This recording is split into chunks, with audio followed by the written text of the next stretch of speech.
memang berupaya dia bisa meriset misalnya ya, atau ada lab kayak tadi kalau memang dia harusnya ahli big data analitik untuk membuat keputusan strategis misalnya ya, memang levelnya sudah tinggi dia ya.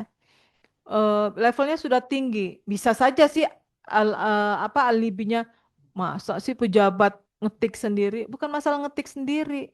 Dia harus tahu asal muasal data tersebut supaya nggak ditipu orang, ya. Dia harus tahu statistik itu menghasilkan angka apa, ya. Logikanya tuh seperti apa kalau negatif positif hasilnya. Seperti itu ya. Kalau di sini positif, tetapi average-nya di deskriptif statistiknya itu menunjukkan pertumbuhan positif, ya nggak mungkin negatif T-nya. Nah, logika seperti itu, kita jangan sampai ditipu. Bukan berarti, masa sih calon doktor masih belajar statistik? Bukan karena kita harus kembali running data, tapi logika angka yang dikeluarkan statistik itu kita paham. Ya, kan keren kalau pimpinan seperti itu. Ya, nggak bisa ditipu bawahan. Ya, nggak keren kalau pimpinan terlalu depend on dengan bawahan, kemana-mana harus bawa bawahan. Ya, kenapa? Nggak bisa jelasin apa-apa. Ya, nah itu ya. Jadi meskipun dia jadi pimpinan ya, pimpinan yang keren itu pimpinan yang banyak tahu ya, yang selalu mengupdate pengetahuannya ya. Jadi tetap dia harus kita siapkan sumber daya penelitiannya. Bapak Ibu ya. Tunjukkan labnya di mana, software yang ada di lab itu apa. Itu harus dijelaskan di proposal. Ada nanti tempatnya. Mereka akan kualitatif, ada software analisis kualitatif. Kualitatif tuh bukan ngomong aja, enggak. Ada informasi yang kita tangkap, ya, baik recording, manuskrip, ya,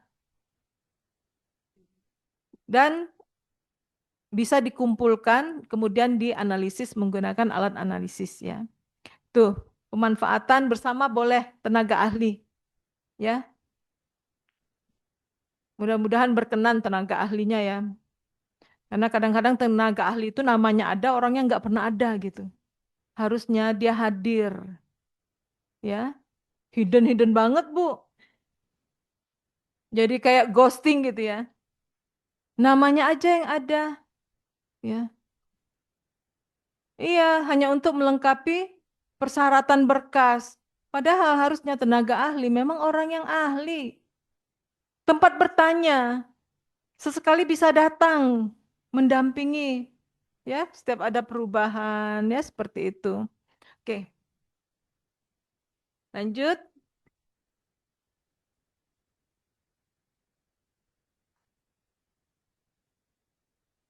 Oke, lanjut.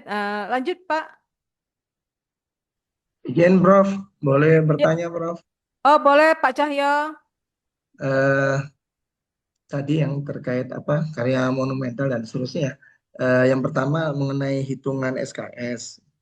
Kebetulan kalau tidak salah tadi ya sekitar pun 48, 50 dan seterusnya ya. Nanti kami Ya, coba baca-baca lagi. Tapi di kami misalnya 54 kan terus ada yang karya monumental itu minimal 30 30. SKS. Nah, Ya, kalau tidak salah kemarin juga ada kutipan dari mana, dari Permendikbud yang baru atau apa 2024 atau 2025 begitu.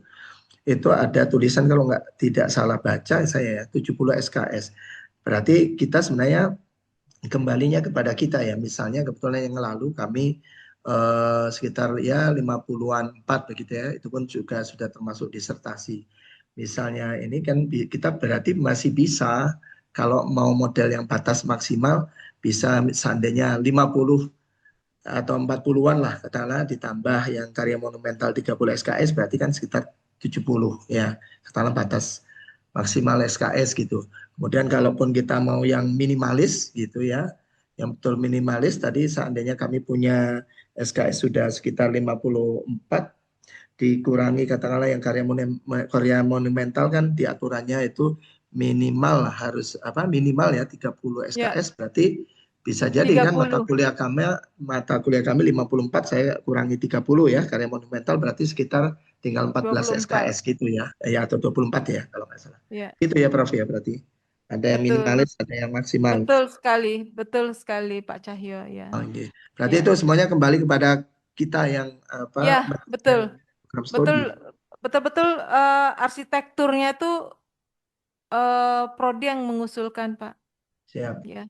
Baik. Cuman memang sebaiknya tidak lagi membebani dengan mahasiswa dengan banyak SKS, Pak. Itu pun nilai jual Oke. sebenarnya. Iya, Ya, betul, nilai betul. jual itu Baik, ya. betul, betul, Oke, betul, Bro. oke. Betul. Baik, Bro. Iya, Ya, terima kasih, Bro. sama-sama, Pak.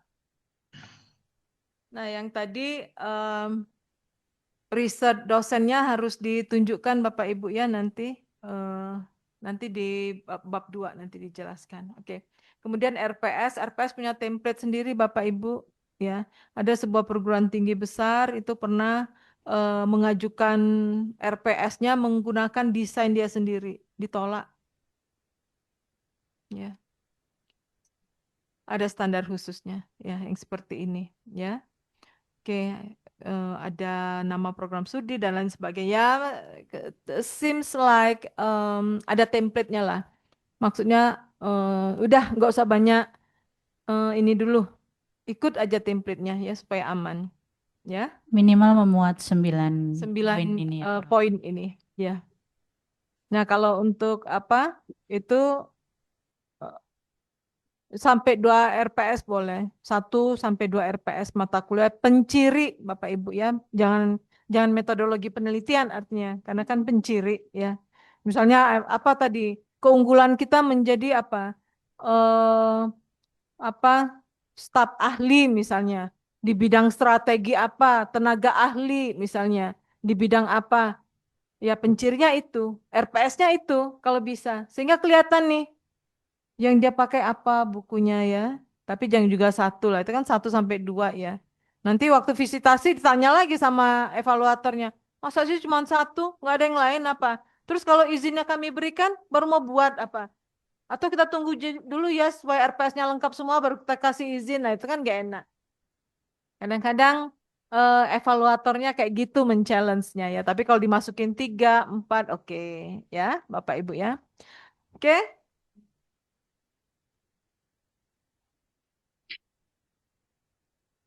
Izin, Prof. Ya. Pak Frans Dion, silakan Pak.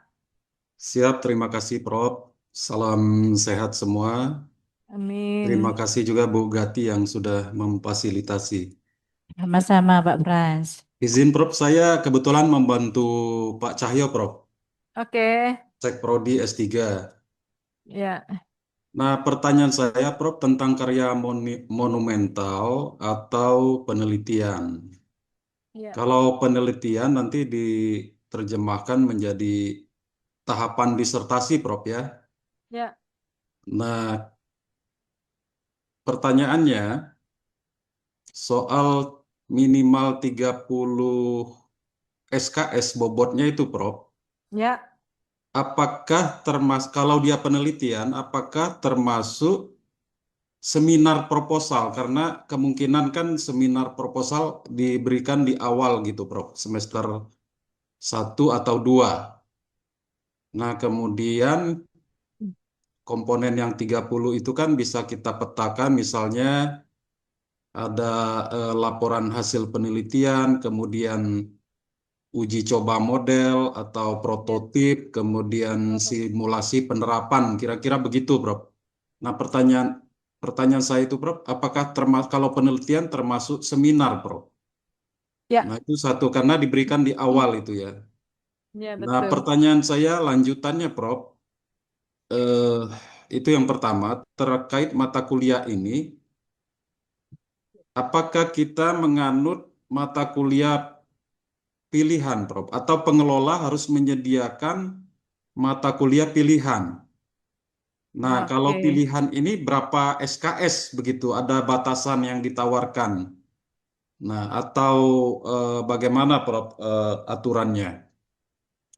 baik. Nah, itu yang kedua, Prof. Mohon izin, Prof. Udah dulu Pak, Sekaligus. boleh? Oh, Nanti boleh kok oh, ditambah 7 oh, boleh. boleh, Prof. Ya. Dua itu dulu, Prof.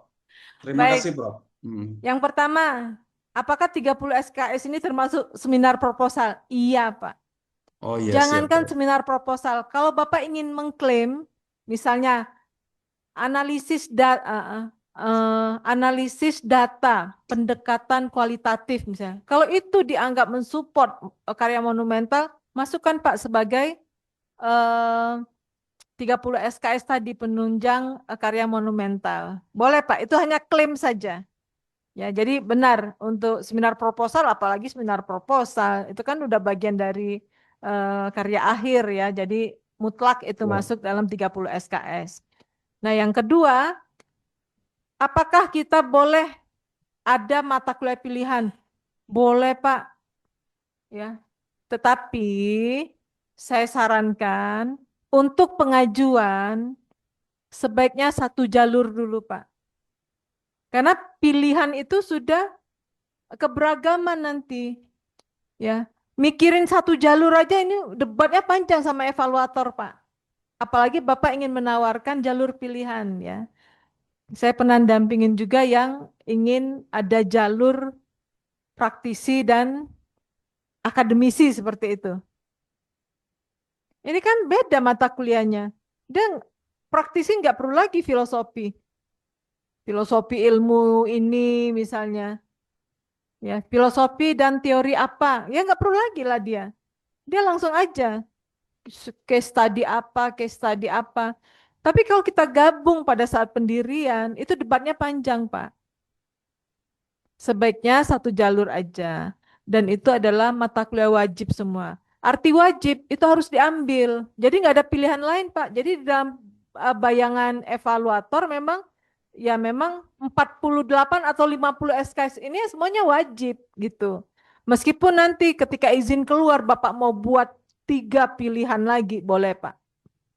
Ya, tapi menurut saya untuk pengajuan sampai ini lolos satu saja, ya satu saja. Ini juga akan mempermudah submit ketika mengisi mata kuliah.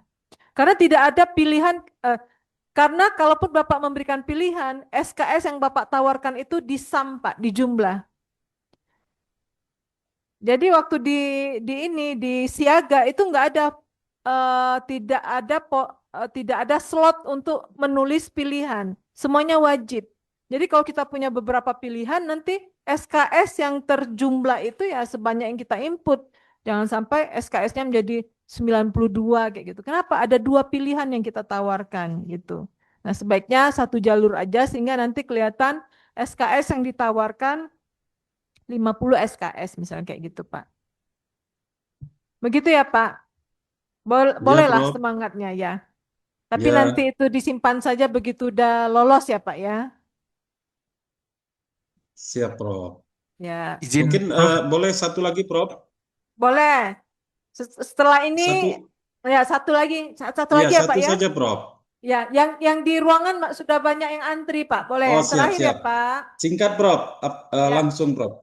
Apakah aktivitas atau kegiatan MBKM dapat kita masukkan sebagai bagian kurikulum dan diberikan SKS? Nah, kalau boleh, minimal berapa SKS-nya dan maksimal berapa? Misalnya magang gitu, Prof. Contohnya, Prof. Nah, itu saja, Prof, pertanyaannya, Prof. Terima kasih. Baik, terima kasih Pak Frans. Untuk Ya. MBKM, Pak, itu arahnya ke S1, Pak. Oh, siap, Prof. Tidak ada untuk S2 S3. atau S3 karena MBKM itu kan 20 SKS 1 semester. Jadi 2 semester istilahnya tuh setara dengan bobot 40 SKS kayak gitu. Kalau memang Bapak ingin mereka magang misalnya, nanti mereka semakin lama lulusnya, Pak. Ya.